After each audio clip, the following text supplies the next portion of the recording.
Salam, selamat pagi, selamat berjumpa bagi kita di Minggu Sengsara Tuhan Yesus yang pertama pada pagi hari ini.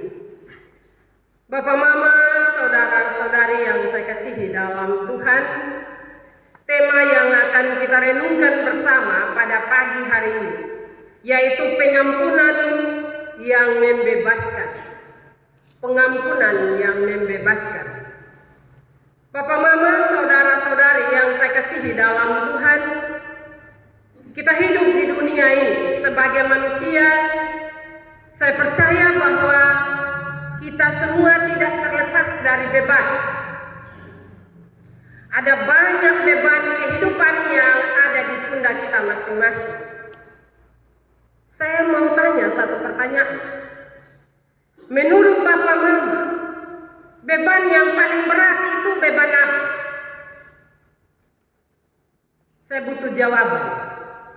Ada banyak beban. Tapi menurut Bapak, Mama, beban yang paling berat itu beban apa? Ada yang bilang hutang, ada jawaban lain, mengampuni. Bapak, Mama, saudara-saudari yang saya kasihi dalam Tuhan kita Yesus Kristus, terima kasih untuk jawaban dari Bapak, Mama semua. Karena salah satu beban hidup manusia adalah mengampuni. Amin, Gosoni. Terkadang Bapak, Mama, mengampuni menjadi sesuatu yang mahal harganya, yang sulit dilepaskan atau diberikan kepada orang lain. Bahkan itu sekalipun bagi orang yang dekat dengan kita. Contoh suami atau istri. Kalau kita bilang gampang, kenapa ada perceraian? Kenapa satu tidak masuk, satu punya rumah? Kalau memang kita bilang mudah. Karena itu Bapak, Mama, saudara-saudari yang saya kasihi dalam Tuhan, beban itu bagi orang yang telah menerima kasih setia dari Tuhan. Mengampuni itu mudah. Tetapi bagi orang yang merasa kasih setia itu masih jauh dari hidupnya, maka mengampuni itu susah. Mengampuni itu mahal. Apalagi Bapak, Mama, peristiwa yang menyakitkan itu baru terjadi.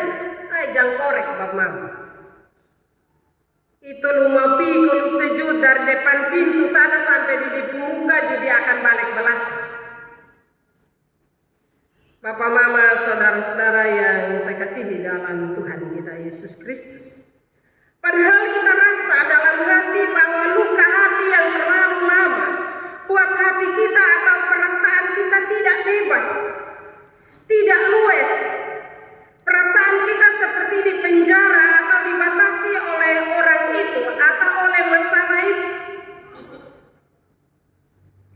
Kemarahan yang kita simpan terlalu lama juga bisa jadi racun dalam hidup kita.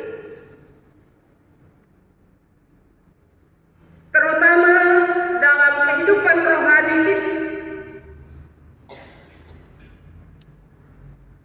Di mana semangat dan motivasi kita akan menjadi lemah. Karena itu pertanyaan bagi kita, Bapak, Mama. Kenapa kita tidak mudah mengampuni? Mengapa kita tidak mudah memaafkan orang yang bersalah kepada kita? Saya membaca beberapa referensi. Yang pertama, kita tidak mudah mengampuni orang karena luka belum sembuh.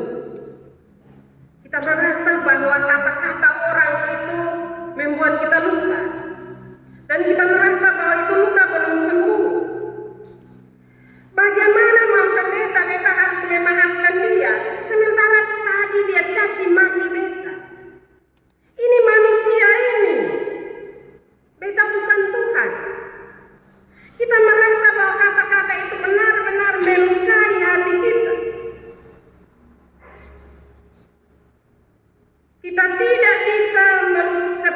melupakan penyebab dari luka itu. Akhirnya ketong bilang apa Papa Mama? Dalam menjalani kehidupan ini Papa Mama, kalau ketong terantuk, ketong bisa cepat lupa ya Papa Mama. Kalau ketong terantuk dan ketong luka, langgar 1-2 hari orang tanya, kenapa kaki luka? Ketong bilang apa? Tahu sudah tahu. Kita mudah melupakan kejadian itu. Tapi Bapak Mama, kalau luka hati, kejadiannya akan terus berulang-ulang di pikiran dan akhirnya bisa jadi dendam. Satu kata yang menyakiti kita, rasa menyakiti hati kita, dan kita merasa bahwa itu luka, kita tidak akan melupakannya karena dia tiap hari dia terputar terus dia ketemu otak. Apalagi pas dia ada terputar di ketemu otak, kita orang lewat. Nah ini orang Rote bilang soy sudah datang, susah sudah datang ini. Karena kita tidak akan lupa itu. Dia sudah ada dalam pikiran kita. Dan akhirnya jadi apa Pak Mama? Dendam. Kita akan dendam orang. Itu persoalan itu 5 tahun, 1 tahun, 2 tahun. Tapi kalau dia terulang lagi, terputar di ketemu otak, atau bilang itu hari itu, aku itu hari dari kapan? Itu beta pembahasa ya, Bapak Mama setiap kali kalau berbicara tentang pengampunan. Kok itu hari itu dari kapan? Sudah terlalu lama, kenapa masih itu hari terus? Bapak Mama, saudara-saudara yang saya kasih dalam Tuhan, hal yang berikut. Kenapa kita sulit mengampuni? Karena rasa keadilan kita terganggu. Sering timbul dalam pikiran kita bahwa orang itu tidak pantas kita ampuni. Kenapa Bapak Mama? Karena dia sudah minta maaf duluan. Kenapa kita harus mengampuni dia? Ada juga pikiran dalam hati kita bahwa kalau saya mengampuni dia, nanti dia pikir bahwa yang dia buat itu benar. Atau kalau kita mengampuni dia, nanti dia anggap remeh sanggoto. Hal yang berikut, kenapa kotong susah mengampuni? Karena gengsi. Takut nanti kotong mengampuni, kentara seperti kotong ini orang lemah atau tidak berwibawa.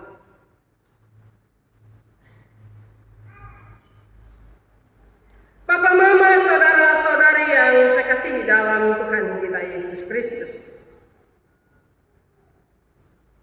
Atau juga kita takut mengampuni karena kita bilang nanti kita buka diri.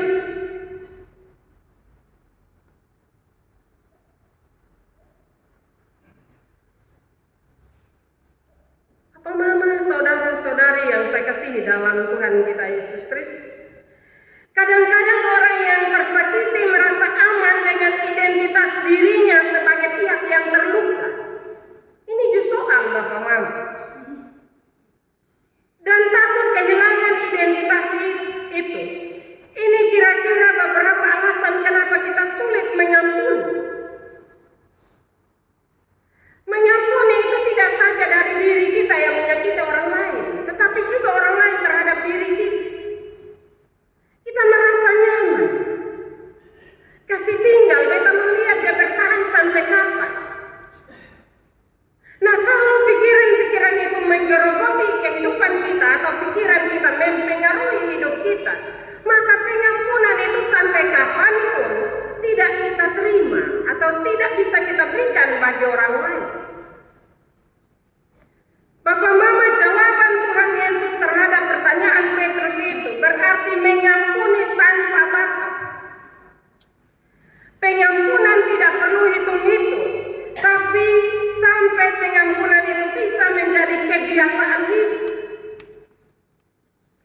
menjadi karakter yang mudah mengampuni, tidak suka menyimpan amarah karena amarah itu membelenggu kebebasan rohani kita.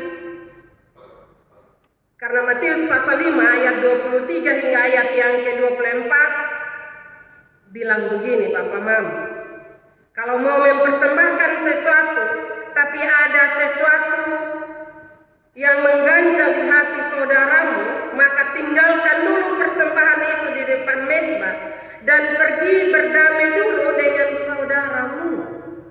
Pertanyaan bagi kita, Bapak Mama, berbicara tentang pengampunan. Sudahkah itu kita lakukan? Kadang itu firman kotong lupa, Bapak Mama. Kotong ada pamarah dengan orang, kotong sone suka dengan orang kasih sakit kotong hati. Kotong nyaman-nyaman saja bawa persembahan di hadirat Tuhan. Padahal firman mengajari kita menyelesaikan segala sesuatu yang mengganjal di hatimu, lepaskan itu baru datang di hadirat Tuhan. Bukan berarti beta bilang kalau orang yang marah jangan datang di hadirat Tuhan, tidak, Bapak Mama. Datang di hadirat Tuhan tapi mau melepaskan segala beban kehidupan kita, suasana hati kita yang kacau itu lepas dulu.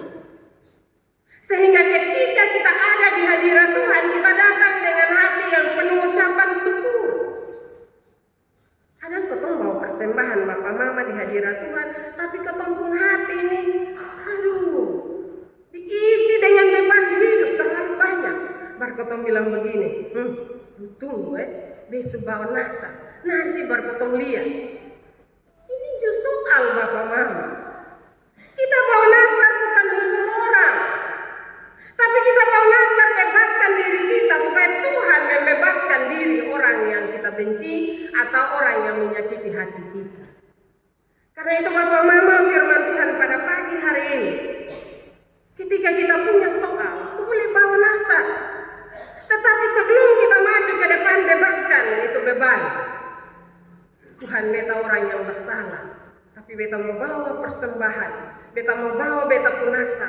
Tuhan selesaikan beta pun masalah. Karena beta sudah mau hidup dalam beban yang menekan beta pun hidup, beta pun rasa, supaya beta bebas di hadirat Tuhan, tapi juga hubungan beta dengan sesama itu baik. Itulah yang harus menjadi doa dan permohonan kita kepada Tuhan. Bapak Mama, saudara-saudari yang saya kasihi dalam Tuhan kita Yesus Kristus, ketika hal itu kita lakukan dalam kehidupan kita, maka kehadiran kita, persembahan kita akan menjadi persembahan yang berbau harum. Sehingga kita tidak menghitung kesalahan-kesalahan kita dengan sesama. Kadang ketemu hitung Bapak Mama, ini bukan baru sekali mempendeta, seulang-ulang dibuat salah dan beta terus. Ketemu hitung, Bapak Mama, saya suka omong begini, kalau seandainya Tuhan menghitung kesalahan manusia, maka kita tidak akan pernah layak di hadirat Tuhan. Kita tidak akan pernah mendapat pengampunan di hadirat. Karena kita terlalu berdosa. Orang-orang Yahudi sudah menyalibkan Yesus di atas kayu salib. Tapi apakah kita bebas? Kita masih buat dosa terus. Padahal seharusnya kita belajar. Ketika orang-orang Yahudi menyalibkan Yesus, dan Yesus ketika ada di atas kayu salib dan mengampuni kita, berdoa bagi kita, pengampunan itu harus berlanjut terus dalam kehidupan kita. Pengampunan itu tidak berhenti di kayu salib, tetapi harus diteruskan dalam kehidupan iman percaya kita kepada Yesus Kristus. Bapak Mama, saudara-saudari yang dikasihi Tuhan, pengampunan adalah pekerjaan kasih. Tidak akan ada pengampunan yang sungguh-sungguh kalau tidak mengasihi. Karena itu Bapak Mama, kita telah menerima kasih Tuhan. Marilah kita juga mau mengasihi sesama kita. Kasih adalah dasar dari pengampunan. Kalau kita sebagai orang Kristen yang karakter dipimpinkan oleh kasih. Maka akan menjadi lucu kalau orang Kristen tidak mudah mengampuni. Selalu kita bilang orang Kristen itu mudah mengampuni, orang Kristen itu mudah memaafkan orang lain. Karena itu ciri hidup orang Kristen. Tapi itu hanya kadang slogan, kadang potong hanya omong saja untuk bikin enak mulut. Tetapi ketika peristiwa itu terjadi dalam hidup kita, kasih bisa hilang, kasih bisa lenyap seketika. Bapak Mama, kalau kasih itu adalah Yesus Kristus Tuhan kita, maka pengampunan itu tidak menjadi mahal. Pengampunan itu tidak menjadi suatu beban hidup yang berat. Karena kita percaya kepada Yesus Kristus. Karena ajaran Yesus Kristus itu bagi kita. Karena itu Bapak Mama, salah satu batu uji bagi iman Kristen adalah pengampunan. Salah satu ciri iman Kristen adalah pengampunan. Maka kalau kita sulit mengampuni, maka orang sulit melihat Tuhan Yesus dalam hidup kita. Sehingga son heran ya, Bapak Mama, orang bilang apa? Di gereja terus-terus, berdoa tiap hari, sama saja. Itu kenapa Bapak Mama? Karena pengampunan itu sulit ada dalam kehidupan kita. Kita mudah menyakiti orang lain, tapi juga sulit mengampuni orang lain. Bapak Mama, saudara-saudara, pengampunan Sang Raja oleh belas kasih-Nya adalah untuk memberi kebebasan kepada hamba-Nya. Pengampunan tidak dimaksudkan hanya berlaku untuk hamba yang pertama menghadap, tapi untuk semua orang. Hasil dari pengampunan itu adalah pembebasan, dan pembebasan untuk semua orang. Pembebasan kepada orang yang berbuat salah kepada kita, dan kebebasan diri kita dari beban pikiran pada hal-hal yang negatif yang pernah terjadi. Kebebasan dari luka yang tersimpan dalam hati, terbebas dari stres dan tekanan darah tinggi, Bapak Mama.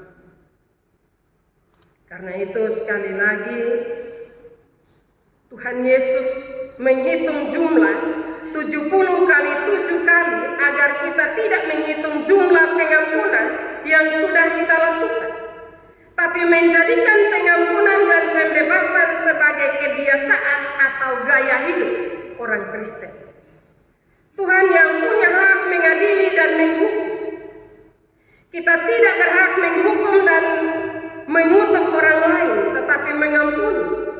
Karena sesungguhnya kita sudah terlebih dahulu diampuni dosa dan kesalahan kita. Karena itu Bapak Mama, di minggu sengsara ini, marilah kita mengoreksi kehidupan kita. Ada 2 pertanyaan untuk kita kembali dan merefleksikan firman ini dalam kehidupan kita. Apakah kita bersedia mengampuni sebagaimana kita telah diampuni oleh Tuhan? Bersedia kosone Bapak Mama? Jawab sendiri-sendiri. Saya tidak butuh jawaban, karena kadang ketemu jawab dulu sebentar orang tak salah sang ketemu bilang lukir, beta ada baik. Karena itu renungkan itu Bapak Mama dalam hidup kita dan minta Roh Kudus ada dalam kehidupan kita. Sehingga ketika orang menyakiti hati kita, doakan dia. Tuhan akan menjamahnya dan membuat dia bertobat dan dia kembali melakukan kasih dalam hidupnya. Pertanyaan kedua, sejauh mana pengampunan Allah berdampak dalam hidup iman percaya kita kepada Yesus Kristus?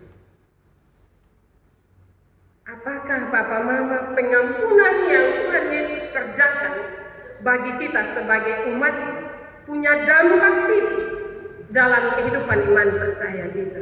Kalau punya dampak, lakukan ini dalam kehidupan kita setiap hari. Firman Tuhan memberkati kita pada pagi hari ini. Amin.